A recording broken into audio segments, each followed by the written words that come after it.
तो मैं एक बार दिल्ली से मुंबई जा रहा था, तो 35 साल का टॉय पहना हुआ एक लड़का एग्जीक्यूटिव बिजनेस क्लास में बैठे थे, मेरे पास आए और एकदम उन्होंने मेरे पैर छुए। तो मैंने उनको कहा ऐसा क्यों कर रहे हो? बोले आपके कारण मेरा लाइफ बदल गया। एक स्टैंडिंग ओवेशन हो जाए जरा गडकरी जी के लिए प्लीज, आप सबकी तरफ से।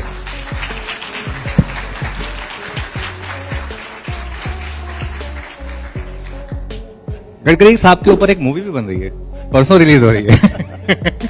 गडकरी है पिक्चर का नाम, और द हाईवे मैन के तौर पे आपको जाना जाता है गडकरी साहब। और मैं नई रोड बनाता हूँ तो 50 लाख रुपए एकड़ से जमीन एक्वायर करता हूँ, और मैं रोड बनाने के बाद ये 2 करोड़ 3 करोड़ रुपए भाव लगाकर तुरंत अपने फ्लैट बना लेते हैं, जो रोड बनाने का फायदा ये ले लेते हैं। आपने कहा 2 घंटे में हम यहाँ से देहरादून पहुंच जाएंगे, 2 घंटे में हम चर्च गेट से अंधेरी उसको कैसे कम किया जाए? वो जो शहरों में जो दिक्कत है, अगर 30,000 रुपए का पेट्रोल और 3,000 रुपए की बिजली और पोल्यूशन 0, तो विन विन सिचुएशन में सबका फायदा होगा। तो धीरे धीरे पेट्रोल डीजल फॉसिल फ्यूल को छोड़िए, बायो फ्यूल को अपनाइए, प्रदूषण को हटाइए और आपकी जान बचाइए। यही तो गडकरी साहब, एयरलाइन कंपनीज के सीईओ आपसे काफी नाराज रहते होंगे अगर आप इतना इतने डिस्टेंसेस इतना कम कर देंगे, तो फिर छोटे डिस्टेंस की फ्लाइट्स तो कोई लेगा ही नहीं। फिर हमारे यहाँ रोड के इसके बारे में 16 क्लियरेंसेस हमने डिजिटल कर दिया, आरटीओ के ऑफिस में जाने की जरूरत ही नहीं, परमिट भी घर में बैठ के मिलते हैं। अब दिल्ली में सबसे इंपॉर्टेंट प्रॉब्लम है कि दिल्ली में इतना पोल्यूशन है कि ऐसा एक रिपोर्ट आया है कि दिल्ली वाले लोगों का जीवन 10 साल से कम हो रहा है।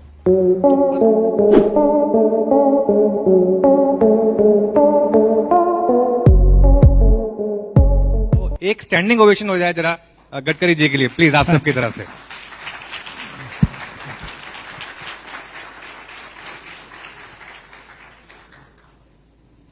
गडकरी साहब के ऊपर एक मूवी भी बन रही है, परसों रिलीज हो रही है। गडकरी है पिक्चर का नाम, और द हाईवे मैन के तौर पे आपको जाना जाता है गडकरी साहब। और खैर, आप दिल्ली वालों को तो गडकरी साहब के बारे में पिछले 10-15 साल में पता होगा। जो मुंबई में, महाराष्ट्र में रहे हैं, उन्होंने तो फर्स्ट हैंड इसको देखा था जब मुंबई में फ्लाईओवर क्या होते हैं ये गडकरी साहब की लीडरशिप में इंट्रोड्यूस हुआ था, और जो मुंबई पुणे एक्सप्रेसवे बना, और पहली बार हमें लगा कि हम भी वर्ल्ड क्लास हाईवेज बना सकते हैं। तो गडकरी साहब, बड़ा सवाल ये कि अभी तो ये जर्नी शुरू हुई है आपकी लीडरशिप में, भारतमाला, सागरमाला, भारतमाला 2, काफी प्रोजेक्ट्स चल रहे हैं। क्या प्रोग्रेस है इस समय और क्या आपका विजन है? देखिए, किसी भी देश के इतिहास में उनकी इकोनॉमिक ग्रोथ ही बहुत महत्वपूर्ण होती है, और इकोनॉमिक ग्रोथ जो होती है वो इंडस्ट्री से होती है, ट्रेड बिजनेस से होती है, एग्रीकल्चर से होती है। और एग्रीकल्चर, ट्रेड, बिजनेस और इंडस्ट्री अगर हम लोग शुरू करना चाहते हैं, जिससे कैपिटल इन्वेस्टमेंट आती है, तो इसके लिए हमको water, power, transport and communication 4 infrastructure चाहिए। पानी चाहिए, बिजली चाहिए, टेलीकम्युनिकेशन का नेटवर्क चाहिए और रोड चाहिए। अब आपके ये रियल एस्टेट में जितने लोग भाई यहाँ आए हैं, मैं नए रोड बनाता हूँ तो 50 लाख रुपए एकड़ से जमीन एक्वायर करता हूँ, और मैं रोड बनाने के बाद ये 2 करोड़ 3 करोड़ रुपए भाव लगाकर तुरंत अपने फ्लैट बना लेते हैं, जो रोड बनाने का फायदा ये ले लेते हैं। मैं बहुत दिनों से कोशिश कर रहा हूँ कि वो प्राइस, वो जो ये है, हम भी कैच करें रियल एस्टेट की वैल्यू को। पर हमारे यहाँ सरकार में हमारे को कहा कि भाई ये मैंडेट नहीं आपको, क्योंकि आपको घर बनाना आपका काम नहीं है। तो ये हो रही है।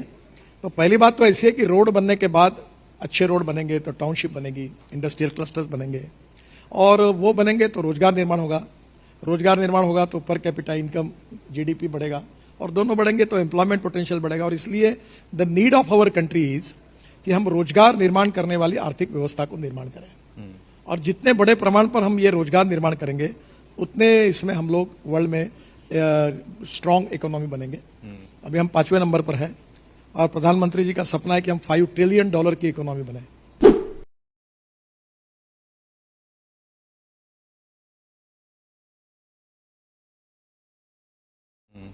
ये जो गरीब लोग हैं उनको अगर 10 लाख के अंदर घर मिलेंगे तो वो काफी इनका टर्नओवर बढ़ेगा। हाँ, बड़े इसमें एक ही इसमें जो फायदा होगा, इसके लिए 4 स्कीम में फायदा होगा, पर इसमें रिस्क नहीं है। पर एक आधे बार अगर बड़ी बिल्डिंग बनाई और किसी ने नहीं खरीदी किया तो बैंक का इंटरेस्ट मीटर किसी के लिए रुकता नहीं, उससे अनेक बिल्डर फिर अड़चन में आते हैं। बिल्कुल। खैर आजकल तो 10-10 करोड़ के अपार्टमेंट्स बन रहे हैं सर, तो लेकिन फिर भी होप यही है कि अफोर्डेबल हाउसिंग पे भी ध्यान दिया जाए। 10 करोड़ के बन रहे हैं, वो बेचारे हंस भी रहे हैं क्योंकि गिरायक है। अभी मैंने एक दिल्ली में द्वारका एक्सप्रेस हाईवे बनाया, उसका इनॉग्रेशन होगा अभी। तो मैं एक बार दिल्ली से मुंबई जा रहा था, तो एक 35 साल का टॉय पहना हुआ एक लड़का एग्जीक्यूटिव बिजनेस क्लास में बैठे थे, मेरे पास आए और एकदम उनने मेरे पैर छुए। तो मैंने उनको कहा ऐसा क्यों कर रहे हो? बोले आपके कारण मेरा लाइफ बदल गया। मतलब क्या हुआ? बोले मेरी कंपनी एनसीएलटी में चली गई थी और ये द्वारका एक्सप्रेस हाईवे बनने से अब मैं कम से कम 5,000 करोड़ का प्रॉफिट मैंने कमाया। और अब मेरा बहुत, अभी द्वारका एक्सप्रेस हाईवे मैं जब देखने के लिए गया तो उसके दोनों बाजू में 3-4 लाख फ्लैट्स बने हैं। बिल्कुल, बहुत जबरदस्त। और वो एक ऐसा प्रोजेक्ट जो अटक गया था गडकरी साहब, और आपने फिर एक दोबारा उसका एक एक्चुअली वो प्रोजेक्ट हमारा नहीं था, वो प्रोजेक्ट हरियाणा सरकार और दिल्ली की सरकार में था। हाँ। तो मैं गुड़गांव में एक कार्यक्रम में गया था, तो हमारे मनोहर लाल जी जो मुख्यमंत्री हरियाणा के, उन्होंने कहा कि 25-30 किलोमीटर का प्रोजेक्ट है छोटा सा, जो दिल्ली और हरियाणा के बीच में है, तो आप थोड़ा इसको एनएच डिक्लेयर कर दो और ये करा दो। तो मैंने सोचा मन में 30 किलोमीटर में होगा एक 300-400 करोड़ का। तो मैं बोला ठीक है कोई बात नहीं, मैं कर दूंगा। मैंने डिक्लेयर कर दिया और जब मैं ऑफिस में आकर फिर इंक्वायरी करने लगा तो प्रोजेक्ट 8,000 करोड़ का हुआ। एक्चुअली वो प्रोजेक्ट है, ये अच्छा हुआ सीएजी ने ऑब्जेक्शन लिया तो लोगों को पता चला। तो वो जो प्रोजेक्ट था वो 29 किलोमीटर एक्चुअल है, पर बेसिकली सिंगल लेन में वो कैलकुलेट किया जाए तो वो 58 किलोमीटर 4 लेन होगा। तो वो एक्चुअल है 583 किलोमीटर सिंगल लेन। उसमें टनल से काफी बड़ा प्रोजेक्ट है। जहां से आप ये जो UR2 से जाएंगे द्वारका एक्सप्रेस हाईवे, तो शिव मूर्ति की तरफ हमने रोड के अंदर में 8 लेन की टनल बनाई है। ऊपर में 8 लेन, नीचे में 8 लेन, बाजू में 4-4 सर्विस लेन, उसके ऊपर में फ्लाईओवर। और अभी एक डायरेक्ट वहां से बसंत विहार भी टनल बन रही है और डायरेक्ट T3 पे जाएंगे आप। तो जो पेरीफेरल रोड से एयरपोर्ट जाने के लिए 1.5-2 घंटा लगता था, अब वो 20 मिनट में होगा। तो नेचुरली वो प्रोजेक्ट बनने से वो पूरा एरिया डेवलप हो गया। बिल्कुल। हाँ।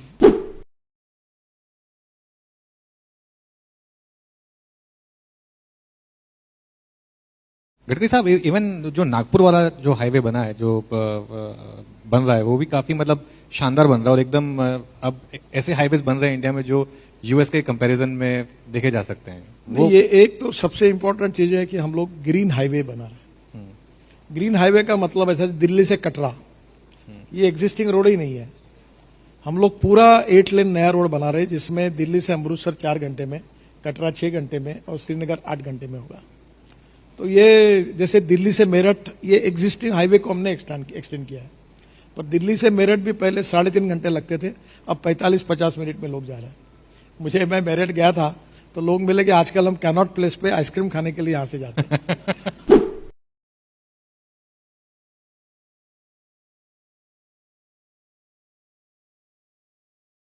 तो गडकरी साहब, एयरलाइन कंपनीज के सीईओज आपसे काफी नाराज रहते होंगे अगर आप इतना इतने डिस्टेंसेस इतना कम कर देंगे, तो फिर छोटे डिस्टेंस की फ्लाइट्स तो कोई लेगा ही नहीं फिर।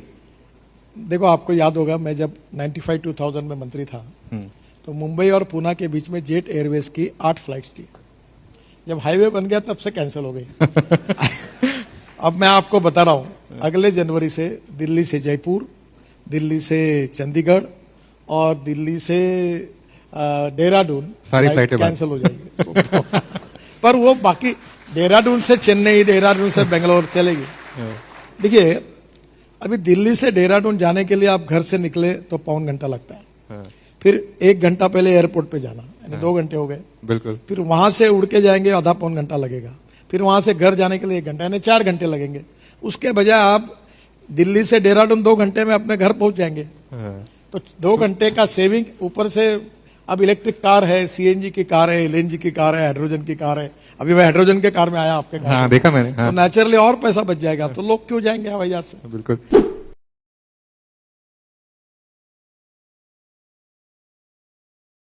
नहीं तो गडकरी साहब, एक चीज है वैसे, और आप खुद महाराष्ट्र से हैं, आपने कहा 2 घंटे में हम यहां से देहरादून पहुंच जाएंगे। 2 घंटे में हम चर्च गेट से अंधेरी, उसको कैसे कम किया जाए? वो जो शहरों में जो दिक्कत है, काबरा साहब है यहाँ पे, हमको मतलब जितने टाइम हम दिल्ली से, बॉम्बे से दिल्ली आते हैं, कई बार उससे ज्यादा टाइम लगता है एयरपोर्ट से अपने घर जाने में। वो एक शहर में तो मुंबई की समस्या ऐसी है कि मुंबई में ट्रैफिक की समस्या, 3 बाजू में समुद्र है। और मुंबई में आने वाला गेट खुला है, जाने वाला नहीं है। आखिर मुंबई की भी कोई मर्यादा है। दूसरी बात, ये वर्ली बांद्रा सी लिंक प्रोजेक्ट मैंने बनाया, तब मैंने इसको विरार तक तैयार किया था प्रोजेक्ट।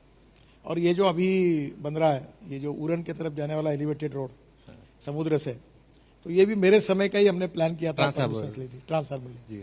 तो अभी क्या है कि ये जो वर्ली बांद्रा है, इसको अगर डायरेक्ट विरार तक जोड़ने का काम अभी शुरू हुआ है, तो ये हो जाएगा तो आपको अंधेरी में जाने में हर जगह से कोई फर्क नहीं पड़ेगा। दूसरा, दिल्ली से मुंबई जो है हमारा JNPT तक है, और मेरा सपना है कि दिल्ली से नरीमन पॉइंट करना है। तो मैं ये विरार वालों को वहां से एक बीच में मैंने एक 50,000 करोड़ का ब्रिज का ये प्रपोजल महाराष्ट्र सरकार को दिया था कि हम ही बनाएंगे, आप पैसे मत दीजिए, केवल अनुमति दीजिए। तो वो अभी विरार तक आ रहे हैं, उसके बाद हम उसको जोड़ेंगे तो डायरेक्ट दिल्ली से नरीमन पॉइंट जाएंगे। तो ये जो समुद्र में बन जाएगा तो इससे काफी रिलीफ हो जाएगा।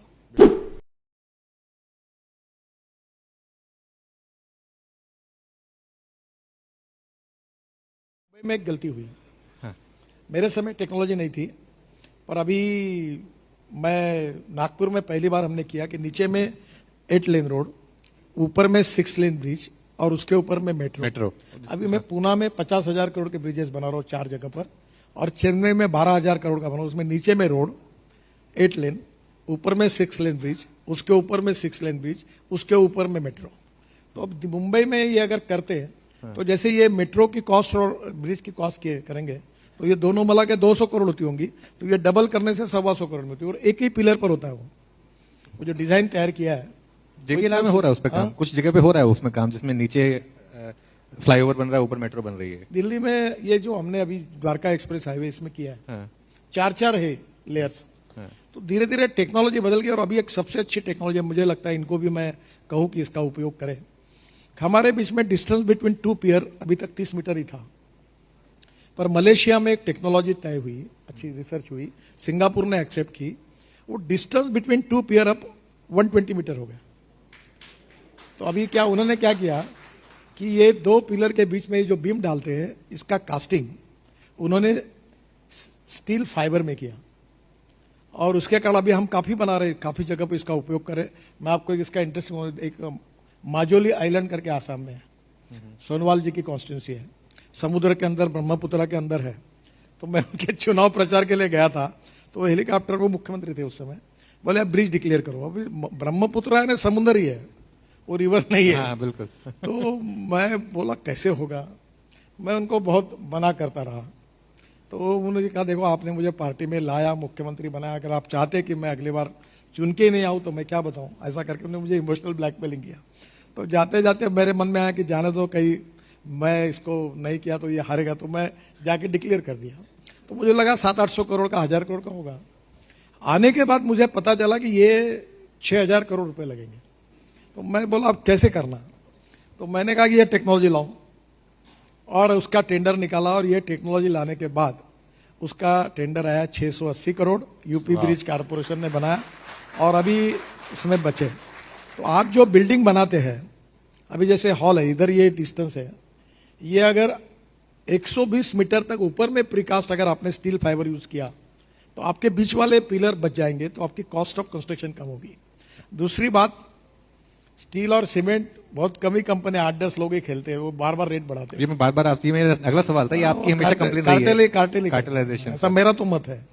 तो इनको जमीन पे लाने में अच्छा उपाय है कि ग्लास फाइबर स्टील आया अभी मैंने NHI में भी अलाउ कर, 40% स्टील सीमेंट तो हम ही लेते हैं। तो मैं अभी कह रहा हूं कि बस आप ग्लास फाइबर स्टील लगाओ।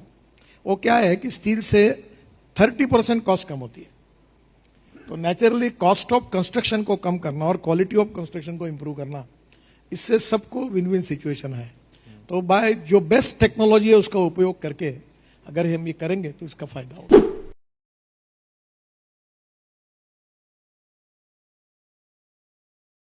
गडकरी साहब, एक और आपका जो पेट प्रोजेक्ट है, अब जब भी हम फास्टैग, वैसे आपने जो एक, अब पूरी इंडिया में कहीं भी जा रहे हैं, हर जगह सिर्फ एक फास्टैग से काम हो जाता है, लेकिन फिर भी वो जो बैरियर आता है, थोड़ा रुकता है, गाड़ियां रुकती हैं, फिर भी उतना स्मूथ नहीं है। एक जो अपने ट्रांस हार्बर लिंक रोड है, उस पर शायद एक सैटेलाइट वाली टेक्नोलॉजी आप टेस्ट कर रहे हैं, जिसमें उसकी जरूरत ही नहीं है, सीधा डायरेक्टली गाड़ियों को रुकना नहीं पड़ेगा। क्योंकि नहीं, वो अभी एक- हम अभी वो जो एक- पहली बात तो फास्ट ट्रैक करने के बाद हमारा 7,000 करोड़ इनकम बढ़ा और अभी हम 42,000 करोड़ साल के कमा हमको मिलता है और 3 एक साल के अंदर हमको 1,40,000 करोड़ साल का इनकम मिलेगा।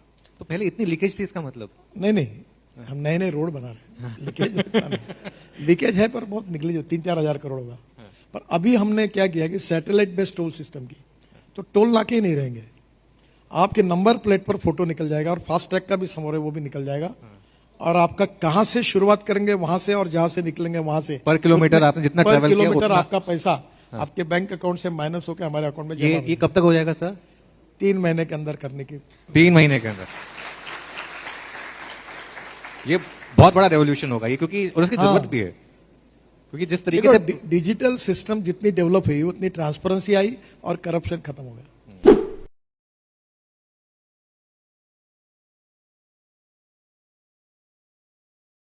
अच्छा गडकरी साहब, क्योंकि हम बात कर रहे हैं इन सब चीजों की, एक देश में हमारे यहाँ पर रोड सेफ्टी को लेकर थोड़ी सी ज्यादा जागरूकता की जरूरत है, क्योंकि एक अनफॉर्चुनेट है कि इतनी ज्यादा एक्सीडेंट रेट आज की डेट में भी इस देश में है।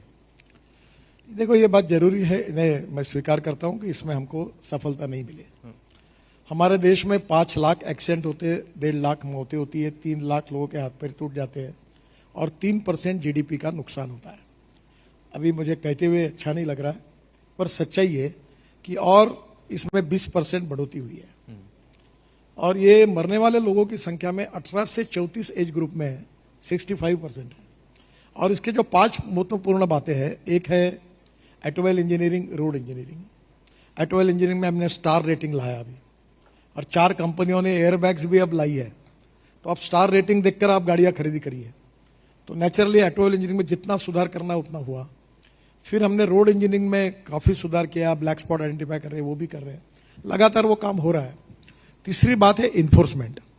हमने नया मोटर सेफ्टी या मोटर व्हीकल एक्ट लाया, फाइन्स बढ़ाए, काफी कुछ बातें की और इन्फोर्समेंट इसमें आया है।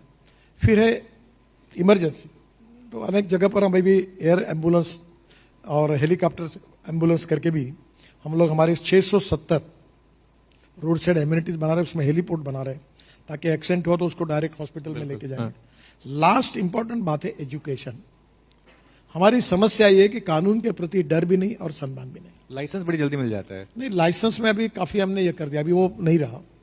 अब लाइसेंस में आपको परीक्षा देनी पड़ती है, काफी बातों को कर, अभी कोई इतना घर में बैठकर लाइसेंस नहीं मिल सकता और मैं उसको और कठिन कर रहा हूं ताकि लोगों को रिटर्न एग्जामिनेशन भी देनी पड़ेगी।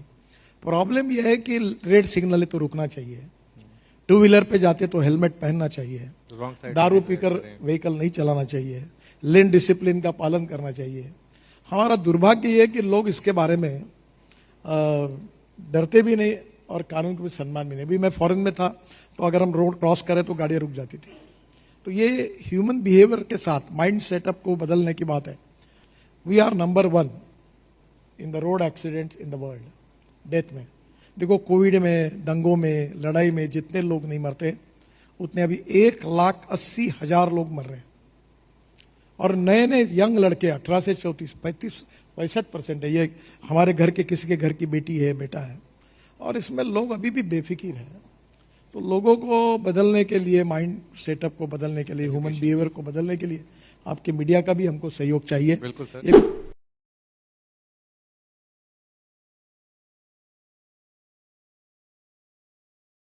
अच्छा गडकरी साहब, जब भी आप मंच पर होते हैं, एक इंडस्ट्री जिसकी धड़कन थोड़ी तेज हो जाती है वो है ऑटो इंडस्ट्री, क्योंकि ईवी पर आपका काफी पूछता है, लेकिन आप दो टूक बात बोलते हैं, विभाग बात बोलते हैं। आपने कई बार कहा है कि जो फॉसिल फ्यूल बनाने वाली गाड़ियां उनका तो बैंड बजाना चाहिए। तो अभी जो रिसेंटली एक पॉलिसी आई है जो दिल्ली सरकार की ईवी पॉलिसी, उससे आप सहमत हैं? आपको लगता है कि सीएनजी और ईवी एक साथ कोएग्जिस्ट कर सकते हैं? देखिए पहली बात तो आप इसमें क्या है थोड़ा समझ लीजिए। अगर आप पेट्रोल के गाड़ी पर 30,000 रुपए महीना खर्चा कर रहे हैं तो इलेक्ट्रिक पर 3,000 रुपए कॉस्ट सेविंग है, पोल्यूशन शून्य है। अब दिल्ली में सबसे इंपॉर्टेंट प्रॉब्लम है कि दिल्ली में इतना पोल्यूशन है कि ऐसा एक रिपोर्ट आया है कि दिल्ली वाले लोगों का जीवन 10 साल से कम हो रहा है। तो परली जलाते थे, अभी मैं पीछे पढ़ कर अभी हमने परली के 185 प्रोजेक्ट प्रोसेस में है जो परली से बायो सीएनजी और बायो एलएनजी बना रहे हैं। और पानीपत में इंडियन ऑयल ने एक बहुत अच्छा प्रोजेक्ट डाला है जिसके पीछे मैं लगातार रहता था। वो 1 lakh litre ethanol, 150 ton bio CNG bio LNG और बायो एविएशन फ्यूल, नहीं 150 टन बायो बिटुमिन और बायो एविएशन फ्यूल बना रहे हैं। तो ये बायो एविएशन फ्यूल से हमने स्पाइस जेट का विमान देहरादून से दिल्ली लाया था। अभी टाटा का विस्तारा का भी एक्सपेरिमेंट सक्सेसफुल हुआ। तो ये किसान अन्नदाता नहीं, ऊर्जादाता नहीं, अब बिटुमिन दाता और उसके बाद हवाई ईंधन दाता बनेगा। तो किसानों के लिए फायदा होगा। दूसरी बात, इससे पोल्यूशन कम होगा। अभी मेरे पास 100% इथेनॉल तैयार होता है कॉर्न से, ब्रोकन राइस से, बायोमास से, परली से, बाम्बू से। और उस इथेनॉल से अभी मेरे पास इनोवा गाड़ी है। वो गाड़ी 60 उसमें इथेनॉल का रेट जो डालते हैं पूरा 100% इथेनॉल और पेट्रोल 120 रुपए लीटर, इथेनॉल 60 रुपए लीटर। और वो गाड़ी में 60% इलेक्ट्रिसिटी तैयार होती है। तो उसका एवरेज रेट अगर इथेनॉल पर चलाएंगे तो 25 रुपए लीटर पेट्रोल उतना एवरेज मिलेगा। तो अब इसमें ग्राहकों का भी फायदा और पोल्यूशन जीरो है। बट सर, तो ethanol, methanol, biodiesel, bio LNG, bio CNG, electric और हाइड्रोजन, तो ये 16 लाख करोड़ का इंपोर्ट है। और आने वाले समय में 25 लाख करोड़ देश के बाहर जाएंगे। और उसके बदले में अगर ये import substitute, cost effective, pollution free और इंडिजिनियस, तो हमारा किसान समृद्ध संपन्न बनेगा, रूरल एग्रीकल्चर इकोनॉमी समृद्ध संपन्न बनेगी, लोगों को रोजगार होगा और प्रदूषण से मुक्ति मिलेगी।